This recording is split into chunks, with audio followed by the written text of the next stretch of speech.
Арт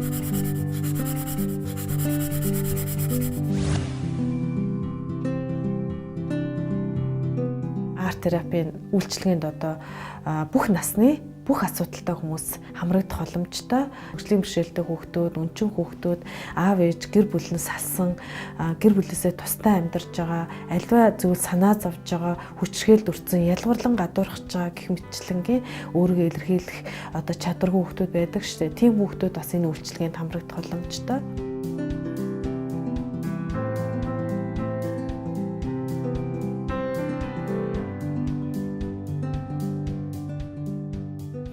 Мөн одоо гэр бүл болохоос өмнө залуу хосууд, охтоо төвгүүд одоо илүү өөрсдөө таньж мэдхийн тулд урлагийн сэтгэл зүйн үйлчилгээнд хамрагдаж болно. Ингэснээрээ одоо бие биенийхээ ялгаатай байдлыг олж харах, амьдралд өөрсдөө бэлдэх, аливаа амьдралын одоо гэр бүлийн асуудал гарахаас одоо өөрийгөө урьдчилан сэргийлэх юм ач холбогдолтой байдаг. За мөн гэр бүлийн хосууд, харилцаанд асуудал гарахаас өмнө хамтдаа урлагийн сэтгэл зүйн үйлчилгээнд хамрагдсанараа бүтээч байж бие биенийхээ ялгаатай байдлыг олж харах, түүнийг хүлээн зөвшөөрөх, амьдрал дээр гарах аливаа бэрхшээлийг хамтдаа даван туулах тэр ур чадварыг бол эзэмших боломжтой байдаг. Байгууллагууд урлагийн сэтгэл зүйн үйлчилгээг авах боломжтой. Байгууллагын одоо ажилчдын дунд ажил мэргэжлээс хамааралтай маш их стресс байдаг. Тэгэх юм бол урлагийн сэтгэл зүйн үйлчилгээнд хамрагдсанараа одоо байгууллагын ажилчдын уур бухимдал, стресс буурах, ингэснээрээ байгууллагын одоо бүтээмж сайжрах ийм ач холбогдолтой байдаг.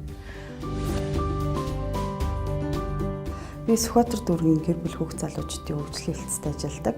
За энэ өнөөдрийн сургалтанд хамрагдсанараа юу олж мэдэж авсан бэ гэхээр яг өнөөгийн нийгэмд манай энэ өсвөр үеийн хүүхдүүд болоод энэ ер нь бага насны хүүхдүүдэд ч гэсэн дээрээс нь залуу гэр бүл гэдэг энэ бүгдэд маш хэрэгтэй юм урлагийн сэтгэл заслын юм үйлчилгээ нэвтэрч орж иж байгаа юм байна. Тэгээд энэ үнэхээр хэрэгцээ шаардлагатай өнөөгийн нийгэмд ийм үйлчилгээ байна гэж би олж харсан.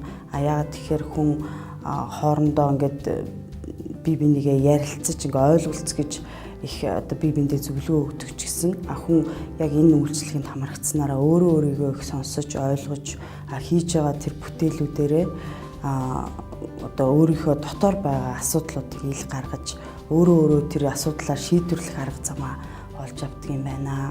Энд нь чиглүүлж өгдөг энэ маш үр дүнтэй юм үйлчилгээ байна гэж би ойлгож авсан. Нөгөө урлагаар дамжуулаад сэтгэл заслаг гэдэг энэ ойлголтыг бол ерөөсөө айгүй зүгээр ингээд тайван суугаад бяцлал хийх юм байна гэсэн ойлголттой анх ирж илаа nëглөө. Тэгсэн чинь яг эндээ үйлчилгээгээ аваад ингээд байвж явах хавцтай бол ухаан одоо хүнд янз бүрийн байдлаар дотоод ертөнцийн хүний дотоод ертөнцийг ингэж өөрчлөж эхлээд би ээж хүн, албан хаагч, мэрэгчлэн хүн дотроосоо би өөрөө өөрчлөгдөж одоо би энэ асуудлыг ингээд шийдэх гарц надад байсаар байтал би шал өөрөөр бодож исэн.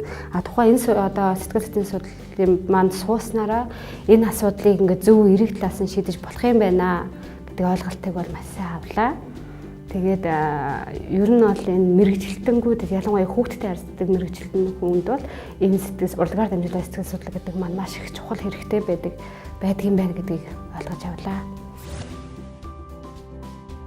За цаашлаа та бүхэн арт терапи буюу урлагийн сэтгэл заслын талаар илүү дэлгэрэнгүй мэдээлэл авахыг хүсэх юм бол бидэнтэй холбогдож олно. Мөн ганцаарчсан болон бүлгийн урлагийн сэтгэл заслын үйлчилгээ авахыг хүсвэл мөн байгууллага дээрээ урлагийн сэтгэл заслын үйлчилгээнээс гадна зөвлөх үйлчилгээ авахыг хүсвэл та бүхэн бидэнтэй холбогдож олно.